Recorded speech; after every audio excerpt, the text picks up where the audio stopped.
कलम थर्राती है लिखते हुए वो खौफनाक मंजर, जब मासूम सी जान पर चलता है जुल्म का खंजर। ऐ हुक्मरानों तुमने अपने कुर्सी की चमक तो देख ली, जरा देखो उस माँ के आंखों का सूखा समंदर, उस माँ के आंखों का सूखा समंदर। साथियों नमस्कार। साथियों आज उत्तर प्रदेश एक ऐसा प्रदेश बन गया है जहां हर गार्जियन, हर अभिभावक अपनी बेटी, अपने घर की बच्चियों की सुरक्षा को लेकर के इतना चिंतित है कि मैं बता नहीं सकता, इन चीजों को शब्दों में मैं बयान नहीं कर सकता। साथियों 13 अप्रैल की एक घटना जो हरदोई की है, शिल्पी कुशवाहा की, उस घटना ने पूरे प्रदेश को ही नहीं पूरे देश को झकझोर के रख दिया।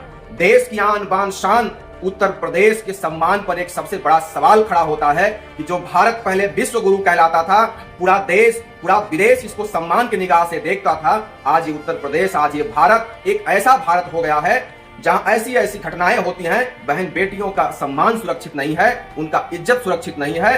ऐसे प्रदेश और देश को आज विदेशों में भी एक हेय दृष्टि से देखा जाने लगा है। हमारे देश का, प्रदेश का गौरव गिरता नजर आ रहा है। ये हम सभी भारतवासियों के लिए सम्मान का नहीं, गर्व का नहीं, बल्कि एक ऐसा चिंताजनक विषय है जिसपे सभी देश के सच्चे नागरिकों को, मूल निवासियों को विचार करना चाहिए। श्रीमती शिवकन्या कुशवाहा जी ने सरकार से सीधा और कड़ा सवाल पूछा है कि कहां गया आपका वो सुरक्षा व्यवस्था, कहां गया आपका वो एंटी रोमियो व्यवस्था जो आपने सरकार में आने के बाद बड़े बड़े वादों को निभाने का कहा था, लेकिन आज आप उस पर कहीं नजर नहीं आते हैं। आपके वो सारे वादे झूठे नजर आते हैं। ऐसी सरकार, ऐसी व्यवस्था जनता को सुरक्षा देने में नाकाम साबित हो रही है। तो और साथियों पूरे प्रदेश में हाहाकार मचा हुआ है, लेकिन सूबे के मुखिया, उत्तर प्रदेश के सीएम को चुनाव प्रचार से फुर्सत नहीं है। अपराध अपने चरम सीमा पे है उत्तर प्रदेश में, लेकिन वो जाकर के केवल और केवल भारतीय जनता पार्टी का चुनाव प्रचार करने में लगे हैं। शिवकन्या कुशवाहा जी ने कड़े शब्दों में कहा कि ऐ मुख्यमंत्री जी, अगर आपको केवल चुनाव प्रचार ही करना है तो अपने पद से इस्तीफा दे दो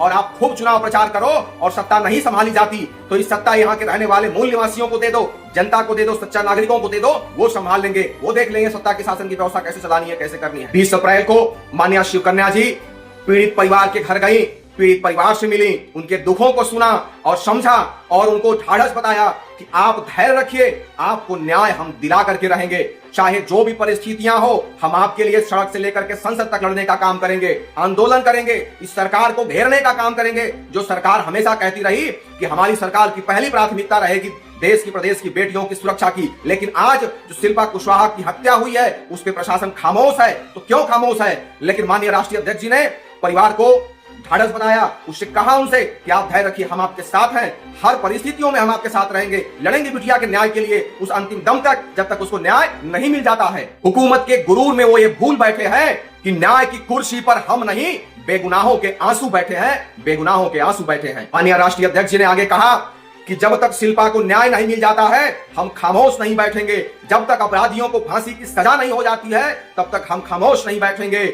और उन्होंने कहा सरकार से कि सरकार इस बात को आप समझ लीजिए कि जनता से बड़ी अदालत कोई अदालत नहीं होती है। जिस दिन आप असफल होंगे जनता की अदालत न्याय करेगी और बताएगी कि 2027 में किसकी सरकार बननी चाहिए, किसको बैठना चाहिए राजगद्दी पर। कुछ जनता जो प्रदेश की नागरिक आपको उस संवैधानिक पद पे बैठाने का भी जिम्मा लेती है, तो वही जनता आपको 27 के चुनाव में आपका सही जगह दिखाने का जिम्मा लेती है। इस बात को आप याद रखिएगा। सरकार को घेरते हुए माननीय बाबू सिंह कुशवाहा जी ने ऐसी घटना का कड़ी निंदा करते हुए उन्होंने कहा कि देश में सभी परिवार, सभी माँ बाप, सभी परिजन बेटियों की सुरक्षा को लेकर के चिंतित हैं। वो परेशान हैं कि कैसे हमारी बेटियां सुरक्षित रहेंगी। जब वो घर से स्कूल के लिए निकलती हैं तो हर परिजनों का सांस अटका रहता है, उनकी बुद्धि विवेक तब तक संतुलित नहीं बना पाती है जब तक उनकी बेटी उनके घर पे सुरक्षित नहीं आ जाती है। तो माननीय बाबू सिंह कुशवाहा जी कहते हैं सरकार केवल फाइलों में बेटियों की सुरक्षा और प्रदेश की विकास दिखाना बंद करे, हकीकत क्या है वो गांव में, सड़कों में उतर के देखे,